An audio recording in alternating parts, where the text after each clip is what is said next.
Assalamualaikum warahmatullahi wabarakatuh. Bismillahirrahmanirrahim. Alhamdulillahi rabbil alamin. Wassalatu wassalamu ala asyrafil anbiya'i wal mursalin. Sayyidina Muhammadin wa ala alihi wa sahbihi ajma'in. Allahumma faqqihna fid din wa 'allimna at-ta'wil amma ba'du. قال المصنفين رحمهم الله تعالى ونفعنا بهم وبعلومهم ومدنا بأسرارهم وبكم في الدارين آمين. Bismillahirrahmanirrahim. Mari kita melanjutkan ngaji kitab Durusul Balaghah. Sekarang kita akan memulai mengenai pembahasan fasahah dan balaghah. Akan menjelaskan apa itu fasahah dan apa itu balaghah. Penjelasan mengenai fasahah ini selalu didahulukan dari penjelasan mengenai apa itu balaghah, dari definisi balaghah. Mengapa? Karena fasahah ini termasuk bagian dari definisi balaghah. Sehingga untuk mengetahui apa itu balaghah, maka harus mengetahui terlebih dahulu apa itu fasahah. Sekarang akan menjelaskan mengenai definisi dari fasahah. Al-fasahatu, adapun fasahah fil lughati di dalam bahasa, tumbi'uh ialah menunjukkan apa fasahah, anil bayani dari makna bayan, wazuhuri dan zuhur, bayan ini terang, wazuhuri dan zuhur yaitu jelas. Jadi fasahah itu menunjuk pada makna bayan, terang, wazuhuri dan jelas secara bahasa. Yuqalu dikatakan afsahas sabiyu fi mantiqihi. Fasih as-sabiyu siapa anak kecil fi mantiqihi di dalam ucapannya sabi, di dalam bicaranya sabi. Idza bana apabila terang wa zahara dan jelas kalamhu apa ucapannya atau kalimatnya sabi. Jadi seorang anak kecil dikatakan fasih apabila kalimat yang diucapkan itu jelas dan terang. Ini secara bahasa fasahah itu menunjuk pada makna bayan dan makna zuhur yaitu terang dan jelas. Wa taqa'u fil istilahi dan terjadi apa fasahah atau meliputi apa fasahah fil istilahi di dalam istilah wasfan sebagai sifat lil kalimati bagi kalimat. Kalimat ini kalau diterjemahkan ke dalam bahasa Indonesia menjadi kata. Lil kalimati bagi kata, wal kalami dan kalimat, wal mutakallimi dan mutakallim, pembicara atau penutur. Karena secara bahasa fasahah ini bisa menjadi sifat dari kalimat, maka kita bisa mengatakan bahwasanya ini adalah kata yang fasih. Hadhihi kalimatun fasihah. Ini adalah kata yang fasih. Dan juga bisa menjadi sifat dari kalam, dari kalimat. Sehingga kita bisa mengatakan ini adalah kalimat yang fasih. Hadza kalamun fasih. Dan juga menjadi sifat bagi mutakallim, yaitu penutur atau pembicara. Sehingga kita bisa mengatakan ini adalah pembicara atau penutur yang fasih. Hadza mutakallimun fasih. Secara istilah, maka fasahah itu bisa menjadi sifat bagi kata, bisa menjadi sifat bagi kalimat, dan juga menjadi sifat dari penutur atau pembicara. Apa yang dimaksud dengan kalimat yang fasih atau kata yang fasih? Fafasahatul kalimati, maka adapun fasihnya kalimat kata, salamatuha ialah selamatnya kalimat min tanafuril hurufi dari tanafurnya huruf, wa mukhalafatil qiyasi dan mukhalafatil qiyas, wal gharabati dan gharabah. Ini adalah istilah ya. Nanti akan dijelaskan apa itu tanafurul huruf, apa itu mukhalafatil qiyas, dan apa itu gharabah. Jadi kata bisa disebut fasih sebagai kata yang fasih apabila terhindar dari 3 hal. Pertama, terhindar dari tanafurul huruf, kedua terhindar dari mukhalafatil qiyas, dan yang ketiga terhindar dari gharabah. Apabila sebuah kata sudah terhindar dari 3 hal ini, maka kata tersebut bisa dikatakan sebagai kalimatun fasih, kata yang fasih. Namun apabila salah satu di antara 3 ini ada melekat dalam sebuah kata, maka kata tersebut tidak bisa disebut dengan kata yang fasih. Ini 3 hal ini menjadi aib ya, atau bisa menyebabkan sebuah kata itu menjadi aib atau cacat, sehingga tidak bisa disebut dengan kata yang fasih apabila salah satu di antara 3 hal ini ada atau melekat dalam sebuah kata, dalam sebuah kalimat. Sekarang, apa yang dimaksud dengan tanafurul huruf? Fatanafurul hurufi, maka adapun tanafurul huruf wasfun adalah sifat fil kalimati di dalam kalimat, di dalam kata, yujibu yang menyebabkan apa sifat sikolaha terhadap beratnya kalimat ala lisan atas lisan, wa usran nutki biha dan sulitnya mengucapkan biha dengan kalimat. Yang dimaksud dengan tanafurul huruf itu adalah sifat yang ada di dalam sebuah kata yang mana sifat tersebut menyebabkan kata menjadi sulit untuk diucapkan, menjadi berat untuk diucapkan.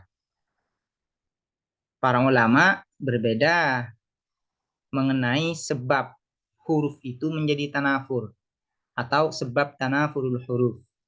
Ada sebagian yang mengatakan bahwasanya sebuah kata itu dikatakan tanafurul huruf apabila qoribul makharij, huruf-hurufnya, makhraj dari huruf-huruf dari kata tersebut berdekatan.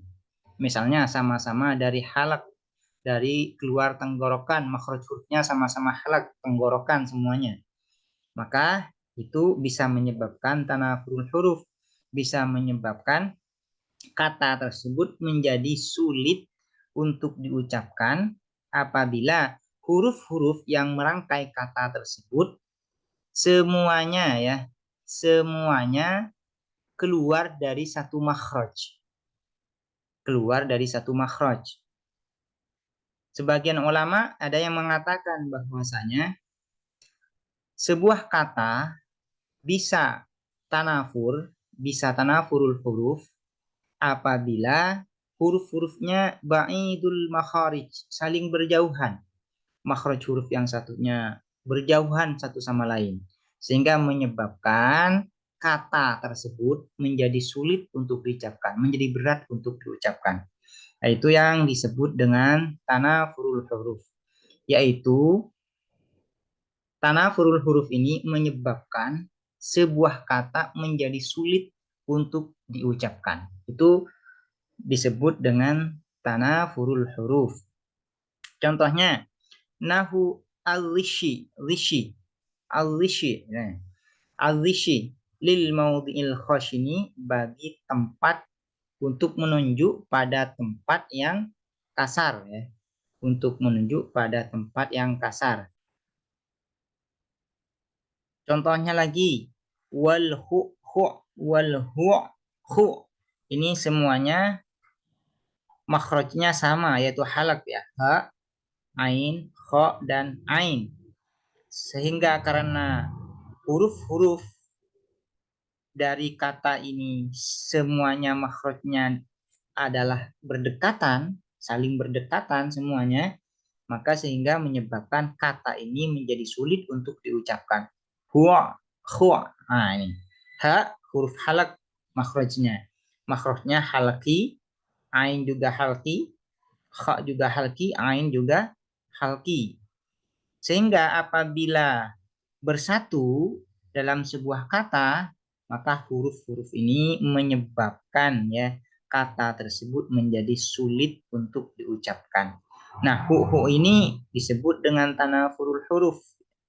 Karena ini tanafur, maka hu ini tidak disebut sebagai kata yang fasih.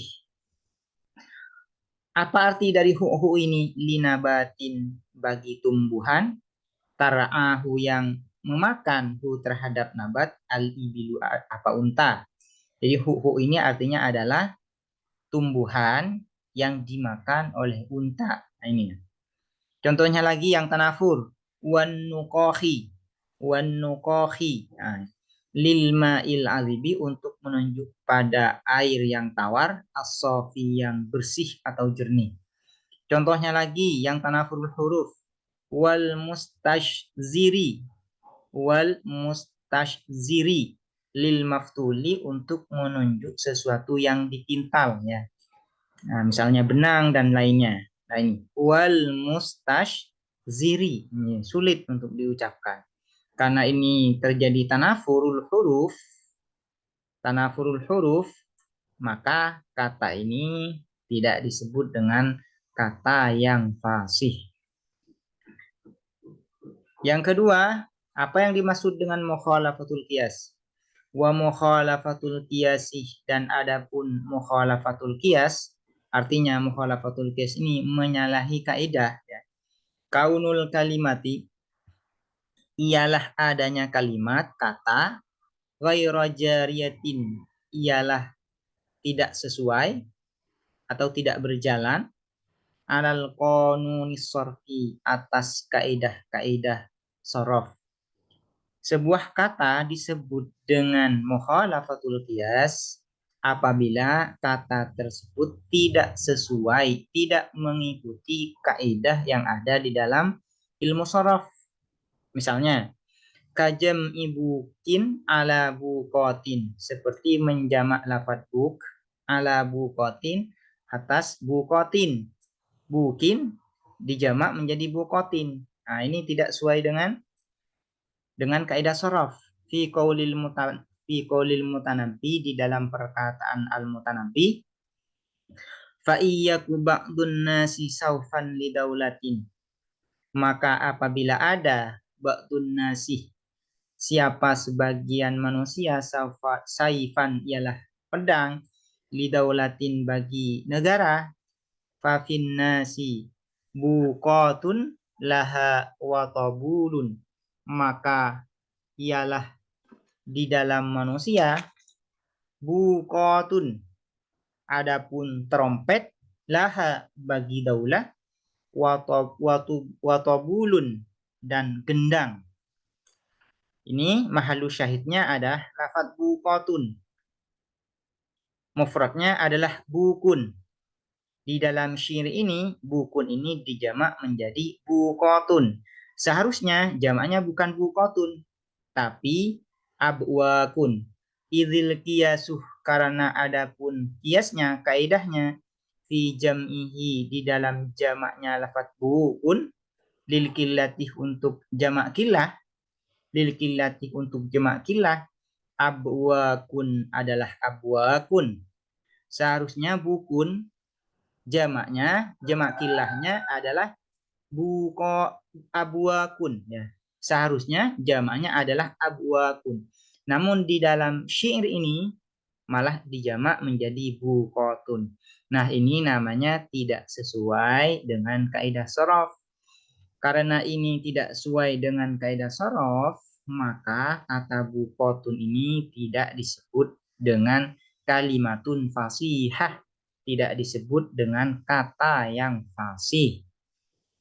Contohnya lagi, wa kamaudadatin, seperti lafaz maudadatin, fi qaulihi, di dalam perkataannya mutanabbi, fi qaulihi, di dalam perkataannya mutanabbi, inna baniyah, sesungguhnya anak-anakku, lali amun, ialah sungguh orang-orang jahat, zahadah, orang-orang yang hina.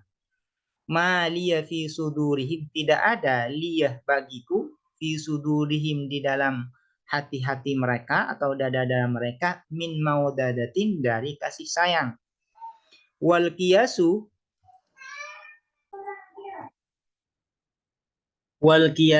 adapun kiasnya, kaidahnya, mawaddatun adalah lafadz mawaddah ya. Seharusnya mawaddah ini dibaca mawaddah bil idghami dengan idgham, bukan maudadah. Karena kenapa? Secara kaidah sorof, apabila ada dua huruf yang berkumpul, kemudian huruf yang pertama sukun, maka itu harus diidghamkan. Huruf pertama harus diidghamkan pada huruf yang kedua. Nah, di sini tidak ya. Maudadah ya, maudadah ini tidak diidghamkan ya, tidak diidghamkan. Nah, kiasnya adalah mawaddah. Wal kiasu adapun kiasnya, kaidahnya mawaddatun adalah mawaddah yang sesuai dengan sorof, bil idghami dengan idgham. Wal gharabatuh adapun gharabah, apa yang dimaksud dengan gharabah? Kaunul kalimati ialah adanya kalimat, kata, ghairu dhahiratil makna ialah tidak jelas maknanya. Misalnya ada kalimat, sebuah kata diucapkan namun maknanya tidak jelas, menunjuk pada makna apa.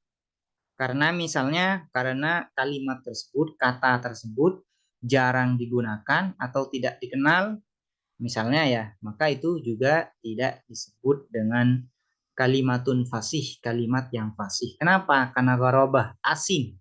Maknanya tidak diketahui, tidak dikenal. Contohnya nahu taka'ka'ah, taka'ka'ah. Bimakna dengan makna ijtamah, berkumpul. Wafrongkoah dan lafat ifrongkoah bimakna dengan makna insorofah, berpaling atau pergi. Wat lakhomah dan lafat itlakhomah bimakna istaddah, bimakna istaddah, gawat ya, keras atau sangat. Istaddah ini maknanya. Nah, lafat taka'ka'ah, ifrongkoah, itlakhomah ini maknanya gharabah, asing ya. Maknanya tidak jelas. Mungkin karena qalilul istimal, penggunaannya sedikit atau jarang digunakan, sehingga untuk mengetahui makna dari lafaz tersebut butuh ya meneliti kamus terlebih dahulu atau bertanya, meneliti dan sebagainya. Maka kalimat yang seperti itu disebut dengan gharabah. Nah, kalau gharabah maka kalimat tersebut atau kata tersebut tidak disebut dengan kalimatun fasihah, kata yang fasih. Demikian penjelasan mengenai kalimatun fasihah. Semoga bermanfaat. Assalamualaikum warahmatullahi wabarakatuh.